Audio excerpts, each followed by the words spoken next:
2000 से 2025 तक क्या क्या होने जा रहा है, वो कौन कौन सी चीजें जो कि हो चुकी है, जो कि हो रही है और जो कि होने वाली है, क्या आप और मैं मरने वाली, क्या पूरी दुनिया की पॉपुलेशन जो है वो खत्म होने वाली है, क्या आने वाले वक्त में कोई आने वाला है, जो आएगा वो क्या करेगा, किस तरीके से दुनिया जो है वो बर्बाद होगी या फिर तब्दील होगी या फिर चेंजेस आएंगे, ट्रांसफॉर्म होगी, क्या क्या होने जा रहा है, कहां से मैं बता रहा हूँ, क्या ये एक हिंदू फिलॉसफी में प्रोडिक्शंस आए हुए हैं, वो हकीकत है, सच है, झूठ है, क्या है, इस सब पे बात करने जा रहे हैं। आप वीडियो देखते रहिए। आज हम लोग इसी बात करें।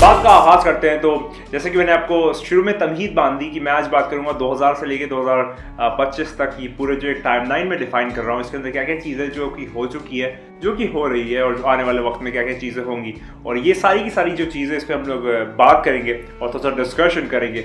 और वही वाला मैसेज जो हमेशा रहता है कि वो आने वाला, बहुत जल्द आने वाला है, वो किस तरीके से रिलेटेड है और कैसे हम इसको रिलेट करेंगे, उस सब पे बात करने जा रहे हैं। तो चलिए बात का आगाज करते हैं। आप जानते हैं कि मैं हर दफ़ा अपने कैलकुलेशंस, अबजद के कैलकुलेशंस, रवायात, हर चीज़ पे बात करता हूँ, लेकिन आज मैं थोड़ी सी डिफरेंट चीज़ पे बात करूँगा कि ये एक हिंदुज़म की यानी कि हिंदू धर्म की एक वेबसाइट है, spiritualresearchfoundation.org, ठीक है, डिस्क्रिप्शन में इसका लिंक दे दूंगा। और अब बहुत ध्यान से बात सुनिए कि जो हिंदू फिलॉसफी है उसके बड़े बड़े पंडित या फिर बड़े बड़े जो आप कह सकते हैं एक कैलकुलेशन करते हैं लोग, वो क्या कह रहे हैं आने वाले वक्त को लेके और कब जो चीज़ें वो तब्दील होगी। ये वही वाली बातें जो कि मैं करता हूँ, पिछले 1-2 साल से मैं करता चला आ रहा हूँ। किस तरीके से देखिए हर मजहब जो है वो वही बात कर रहा है, बस अल्फाज चेंज है, आगाज चेंज है, उसकी जो तरीक़ाकार है वो चेंज है, लेकिन बात जो है वो वही है। क्या वो बात है? तो चलिए अब बात का स्टार्ट करते हैं कि 2000 से लेकर 2025 तक किस तरीके से लोग टाइमलाइन डिफाइन कर रहे हैं हिंदुइज्म की फिलॉसफी के हिसाब से। चलिए बात का आगाज करते हैं। तो 2000 के अगर मैं साल की बात करूं, मैं साल जो है उस पर बात करूंगा, फिर उसमें बताऊंगा कि आखिर क्या क्या हुआ। तो 2000 जो था यानी कि 2000 जो था वो मेरा बर्थ ईयर भी है, तो जो 2000 था जो आया, तो वहाँ पर सोसाइटी में कुछ इंटेंस डोमेस्टिक आप कह सकते हैं प्रॉब्लम स्टार्ट हुई, यानी कि थोड़ा बहुत ग्रुप्स में प्रॉब्लम स्टार्ट हुई, थोड़ा बहुत एक मुश्किलात आने लगी, थोड़ी सी पैनिक आने लगी। तो इस तरह की चीज़ें जो है वो 2000 के ईयर में हुई थी। जो लोग पूरे उस वक्त से टाइमलाइन फॉलो कर रहे हैं वो लोग ये बात जान रहे होंगे। फिर 2001 आया। 2001 में एंटी सोशल एलिमेंट्स आना शुरू हो गए, यानी कि थोड़ा सा सोसाइटी में प्रॉब्लम होना शुरू हो गई, या फिर सोसाइटी में जो एक काम और पीस का माहौल था उसको ख़राब करने की कोशिश की गई।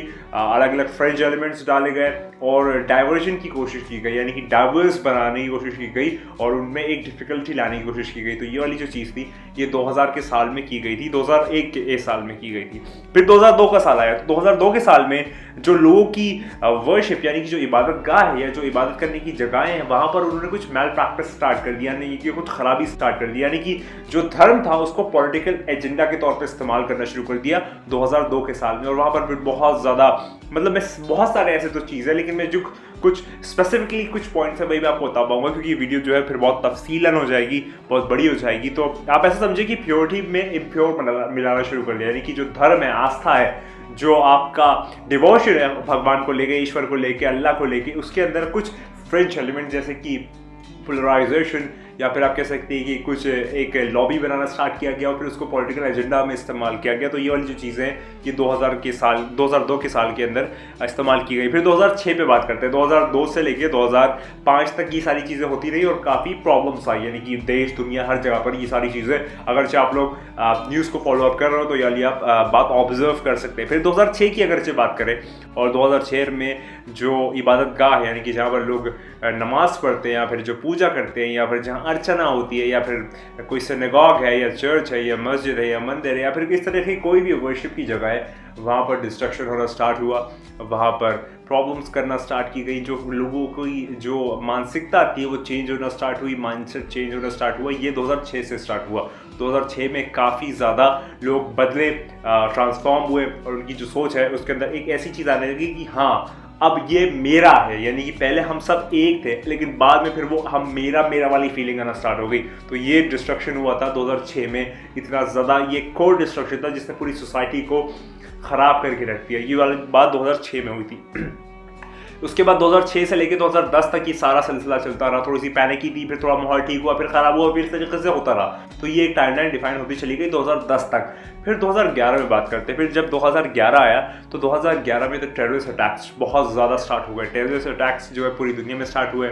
हर तरह में जो लोग थे वो एक सिविल वॉर में इन्वॉल्व होना स्टार्ट हो गए, या फिर जो बाहर से लोग आते थे वो या तो बॉम्बिंग करते थे, बॉम्बार्डमेंट करते थे, डिस्ट्रक्शन करते थे, डिवास्टेशन करते थे, और इस तरीके जितने भी मामला थे वो करते थे और बर्बादी फैलाना चाहते थे और किसी ना किसी सोसाइटी के बेनिफिट के लिए काम करते थे, लेकिन किसी एक सोसाइटी को टारगेट करके, यानी कि किसी एक सोसाइटी के बेनिफिट के लिए कोई काम कर रहा है तो फिर दूसरी सोसाइटी को आप नुकसान क्यों पहुंचा रहे हैं, आप साथ साथ डेवलप करें। लेकिन ऐसा नहीं हुआ और एक सोसाइटी के डेवलपमेंट के लिए दूसरी सोसाइटी को नुकसान पहुंचाया गया। मैं कम कह रहा हूँ, आप ज़्यादा समझ लें और इस बात को थोड़ा समझें कि ये पूरा ओवरऑल, यानी कि हम इंसान हैं, इंसान होकर बात कर रहा हूँ मैं आज, और किसी धर्म या किसी मजहब से ताल्लुक़ रख के नहीं। तो इस तरीके के बहुत ज़्यादा मामला जो है, स्पिरिचुअल ऑर्गेनाइजेशंस को डिस्ट्रॉय किया गया, बहुत कुछ किया गया। आप सब बेहतर जानते हैं, आप लोग मुझसे पहले से अक्लमंद भी हैं और इस बात को अवेयर भी हैं, तो मैं जानता हूँ कि आप ये सारी चीज़ें फॉलोअप कर रहे होंगे, जो मैं कह रहा हूँ वो समझ रहे होंगे।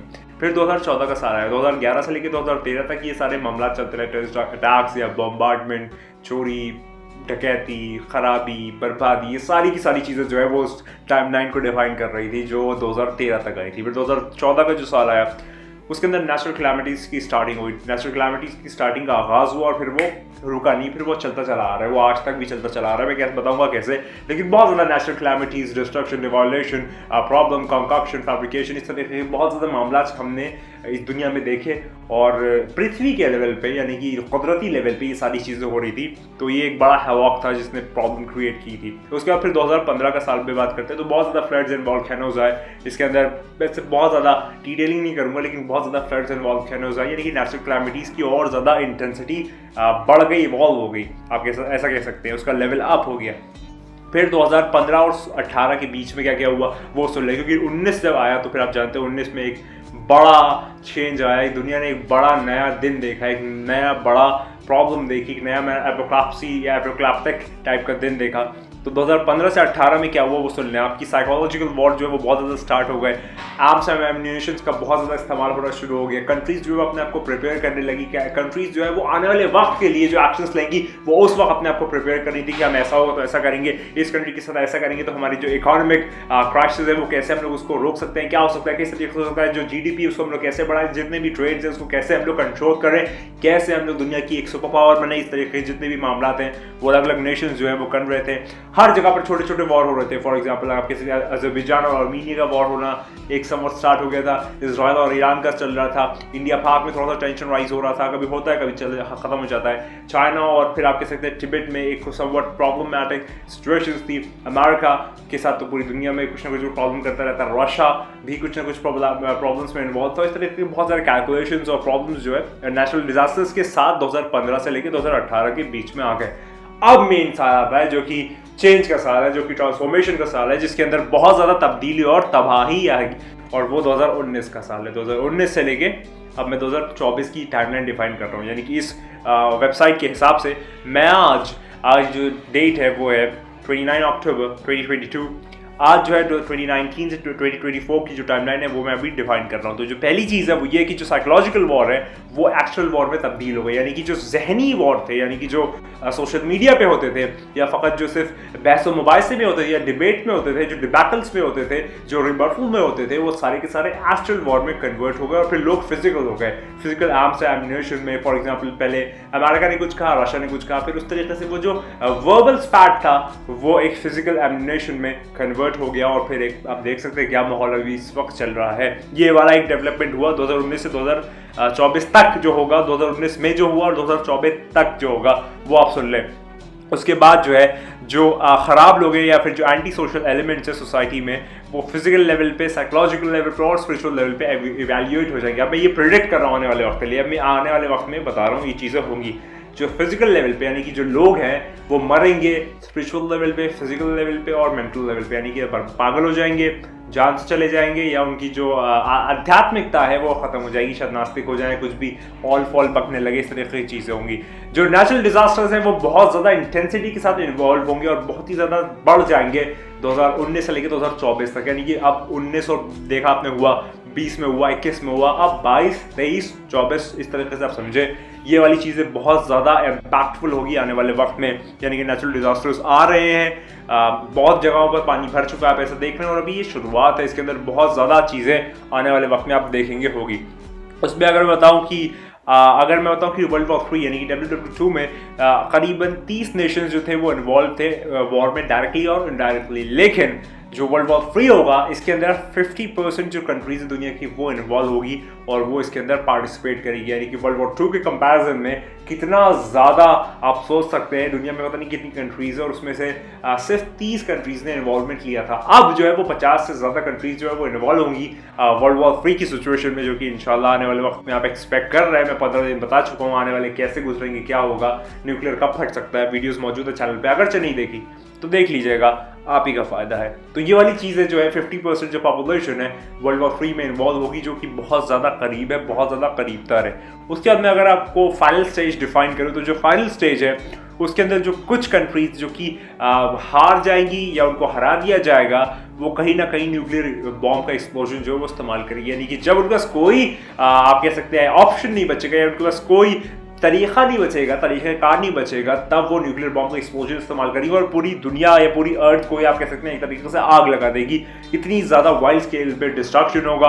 और इमाम जाफर सादिक साहब की रिवायत है कि 1/3 आबादी जो है वो जंगों में मरेगी और 1/3 आबादी जो है वो वबाओं से या बीमारियों से मरेगी। तो फिर 2/3 आबादी जो है वो खत्म हो जाएगी, फ़कत 1/3 आबादी जो है वो बचेगी दुनिया में। तो ये वाली बात तो मैं बहुत बारहा तस्करा करता रहता हूँ। तो आप ऐसा समझे कि दुनिया की आधी से ज़्यादा पॉपुलेशन जो है वो ख़त्म हो जाएगी, वो वैनिश हो जाएगी और वो पेरिश हो जाएगी। कब तक? 2019 से लेके 2024 तक। मैं कैसे डिफाइन करता हूँ अपनी टाइमलाइंस को आप जानते हैं हर वीडियो में, कि आने वाले वक्त में जब स्टार्टिंग हो जाएगी नवंबर में, न्यूक्लियर नवंबर में, जो आने वाला 2022 का न्यूक्लियर नवंबर है, इसके बाद से अगले साल तक आप देखेंगे इतनी ज़्यादा पॉपुलेशन में डिप आएगा कि आपने अंदाज़ा भी नहीं किया होगा। और अगर मैं बात करूँ कि इसके अंदर चलिए मैंने आपको बहुत ज़्यादा नेगेटिव बातें बताई, बहुत ज़्यादा डरावनी और खौफनाक बातें बताई, लेकिन अब बात करते हैं कि जो इस सब के बाद यानी कि 2019 से 24 तक ये सब कुछ जब हो जाएगा, फिर 2025 से क्या होगा?